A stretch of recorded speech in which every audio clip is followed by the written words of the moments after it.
The idea of the elevator pitch comes really naturally to some. Animal, people, society. Beastars. Final Fantasy meets Disney. Kingdom Hearts. Manga about manga. Bakuman. But as an idea gets more complex and multifaceted, giving an elevator pitch gets exponentially harder. If I say To Your Eternity is about an immortal being who learns to become human, does that sufficiently cover the conflict with the Knockers? If I pitch Attack on Titan as humanity faces extinction from giants, does that fully prepare someone for when the series slows to a political drama, or expands its scope? If I do the opposite and delve into Beastar's characters, their interpersonal relationships, and how they face society, does that overwhelm someone just looking for animal people society? I don't know. And I think the latest series I've struggled to pitch has been my favorite to recently come out of Jump. Blue Box. The best summary of the plot I can give is that at AMA Academy, a junior and senior high with a big sports program, incoming high school first year Taiki Inomata practices early every morning to join the badminton team, but always arrives to one other person in the gym, Chinatsu Kano. About to be a second year and is already the rising star of the girls' basketball team. Taiki, having caught feelings for the girl, is devastated to find out her family is going to be moving abroad, especially given how close she came to going to nationals in the year prior. But in a twist of fate, she ends up staying with one of her mother's old teammates, Taiki's mom. But that's not it. Or at least, there's more to it than just that. I know if someone pitched to me a story that was just sports boy lives with his sports crush, hijinks ensue, I wouldn't be too enthusiastic about checking it out. I'm really fond of Blue Box, and while I'm about to try and explain why exactly that is, I don't think my words will be able to sell anyone as well as just reading the manga. And right now is the perfect time to do so. Not only are the first and last 3 chapters free on Viz's app or website, but at only 18 chapters at the time of writing this, the 7-day free trial is more than enough to just binge through the rest.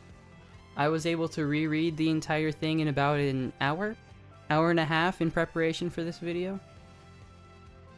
Now, I'd be lying if I said that I didn't come to Blue Box to fill the Haikyuu hole in my heart. And if that's you, I would caution against that mindset. Because while these sports are something at the center of the story, specifically badminton, they take a much different role in the story than Haikyuu. In both of my Beastars videos, I mentioned this idea of the lens and the narrative focal point. The thing at the center of your story, be it a theme, concept, feeling, action set pieces, whatever it may be, with the lens being the writing used to convey or achieve said focal point. And while I don't want to underplay Haikyuu's strong themes of what greatness looks like and reaching for your dreams, I also think that intense, high-octane volleyball goodness is just as central to what makes Haikyuu Haikyuu. Conversely to that, Blue Box definitely utilizes sports as a lens to put a much bigger focus on the characters and their relationships. The reason I want to make this distinction so clear is because Haikyuu and other more traditional sports manga like, say, Slam Dunk or Hajime no Ippo will take time to detail the happenings of its individual games or matches, because that is a part of their focal points. Whereas Blue Box will do a lot of the portrayal of sports in a more general and passing way, to set up and deliver on its focal points, the characters and their relationships. Take for instance Hina Chono, longtime friend of Taiki and a rhythmic gymnast. It's established early on that Hina is already one of the best in her field, being 4th in the nation in junior high, as well as being very tough on herself, such as how she carefully counts her calories. In the middle of chapter 16, we get this scene of Hina rehearsing, and it's fun and beautifully drawn, but for one, it's short, not even spanning a full 2-page spread. And 2, as Hina would later think to herself, she messes up a little bit, which isn't something directly conveyed in the actual panels of her routine. Personally, I would defend this as an intentional choice to show how strict Hina can be on herself, to be upset at a mistake that was either really minor or not even there.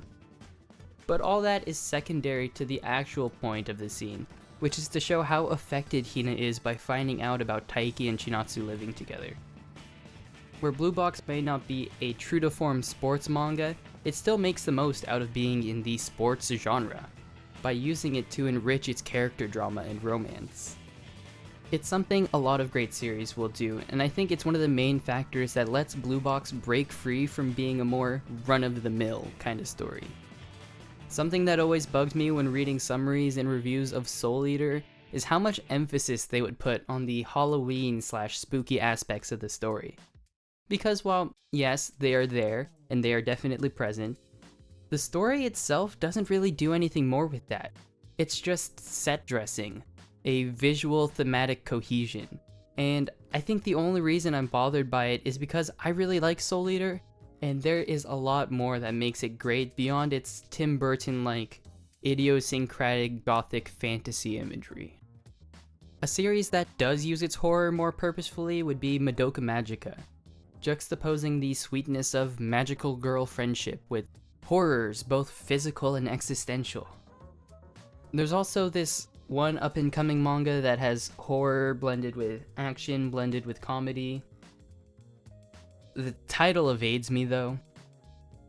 Even the opposite can be used to great effects with series like Food Wars, Kaiji, or my personal favorite of the bunch, Bakuman, creating excitement, intrigue, and even action out of concepts that aren't inherently exciting, intriguing, or actioning. All that is to say that Blue Box is doing something that is both a well-tested formula and one that has legs for long-term success, with all the manga on this list being at least 100 chapters. Blue Box, for its part, while I do want to see more out of the sports segments, especially as the series progresses and we get into the more important matches, is still on the right track, and I would rather get the more simplified sports if it meant not sacrificing the quality of its character drama. Because at the end of the day, that is what makes Blue Box so special. One thing I want to clarify now is that outside of the initial premise that Chinatsu ends up living with Taiki, Blue Box is a very grounded, down-to-earth manga that doesn't rely on any contrivances or overused tropes. If I had to describe Blue Box in one word, it'd be earnest. Throughout its 18 chapters so far, we've really only gotten to know 5 characters. And even of that, Taiki, Chinatsu, and Hina take a more center stage role over Kyo and Haikyuu. Because author Koji Miura has put such an importance on developing and getting to know these characters on a deeper level. Part of the reason I had to reread Blue Box for this video was because in mentally recapping the plot, it felt so brief even for only 18 chapters. But it was when I did reread it that I realized it felt that way because in the broad strokes, the plot really hadn't actually covered all that much in a major plot sense. But it was because of its narrative focal point on its characters and how it's developing them that Blue Box is able to slow down and not feel rushed in between plot points. The joy of reading Blue Box instead coming from just getting to spend time with these characters, who are all well written in a way that makes them feel fully realized and alive. Taiki, by nature, has a tendency to be a bit headstrong, and while it has definitely come up on multiple occasions, it doesn't happen at a frequency that feels overbearing. And in the moments it does come up, because of how fleshed out of a character he is, it comes off as more of a character quirk than the full extent of who he is. It even plays into even more of his personality, as Taiki not only goes overboard on practicing, but practices a lot with a clear intentionality to compensate. The writing of Blue Box is just so good, and the character interactions are no exception. In the same way that Miura has only given us 5 characters to focus on fleshing them out, a lot of care is given to make sure the characters shine through their dialogue, letting their words convey both who they are as well as their relationship with who they're speaking to. And while I'll just let that speak for itself, what I do want to talk about is how Blue Box will add more atop the dialogue to enhance it. Of course, there's Miura's exceptional art that make manga what it is, But specifically, I'm talking about the additional dialogue that take advantage of manga's panel layouts. Most notably would be from Taiki, who will often have his own thoughts on the conversation, mid-conversation, even going as far as to use his mental imagery to create scenes within scenes, but are importantly kept simplistic and are still in some way, shape, or form related to the conversation at hand, that keep it from feeling confusing or distracting. In addition to Taiki's thoughts, Blue Box is also one of the many manga joining the bubbleless speech bubble trend. While I'm sure it's in many other series too, off the top of my head, I remember noticing it most in Spy X Family, and it's something that Rent-A-Girlfriend even brought with it into its anime adaptation. These tiny bits of speech exist outside of the primary dialogue, and can even be completely ignored if you went out of your way to avoid them. But even though they may be unnecessary to the essential dialogue, they add so much life to the conversations and are a prime outlet for the character's personality. This scene of Taiki and Hina in the infirmary when Taiki pretends to be her counselor, and the nurse is in the back audibly saying like, what the hell's going on over here, I think is really funny. And Taiki having his own moment while she's going, where his pen doesn't write but he's committed too hard to the role. We didn't need that, but I'm really happy it's there. And it's scenes like this that really encapsulate all that make Blue Box's character interactions so charming. Finally, I think I'd be remiss if I didn't talk about the romance of this sports romance. It's really cute. Above all else, I think it's sincere, and that's special. In chapter 1, Chinatsu gives Taiki a cot cat, as an apology for hitting him in the face. And not only is his follow-up thought like, yeah, I want to marry her, he doesn't eat it because he doesn't feel worthy. Come on, that's some real shit right there. The thing is, romance takes sort of a passenger seat, as Chinatsu's act of staying in Japan to aim for nationals inspires Taiki to strive for the same goal, feeling as though if he doesn't, he wouldn't be deserving of Chinatsu, or the caught cat. Which isn't to say there is no romance aspect, but it's clear that Blue Box is trying to tell a much fuller story, and the romance isn't quite ready to take a full center stage. It's something very present in Blue Box, but in a more supporting actor role to the sports and the character drama. At least, for now that's the case. I fully expect there to be moments and arcs where Taiki and Chinatsu's relationship become the focus, just that so far, Miura has been content to slowly build up the two's relationship, and it's very sweet and wholesome. Blue Box is a series for all ages.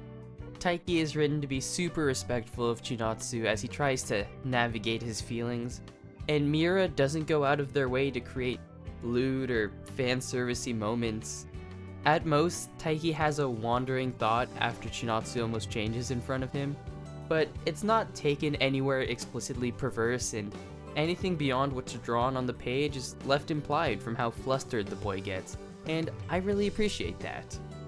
If Professor Oak taught me anything, it's that there's a time and place for everything, but not now.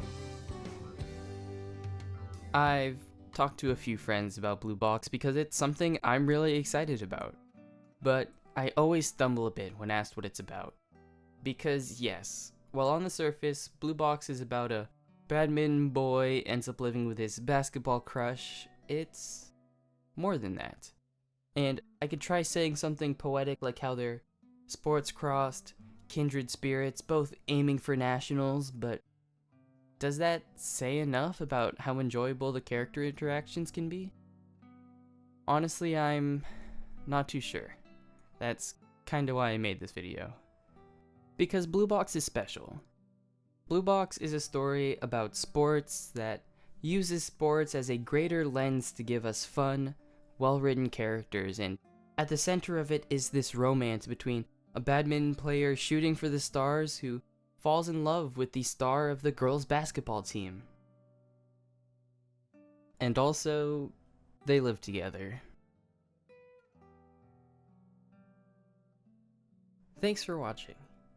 A deep, from the heart thank you for watching. Blue Box is a series I've really come to care about, and I've spent the last month working on this because I just wanted to make this video the best I could.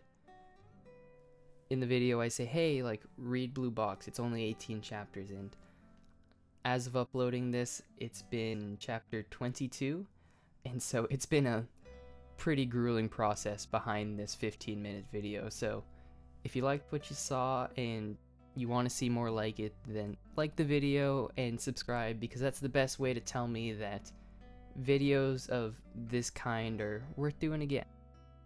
But beyond that, just thank you for watching and read Blue Box.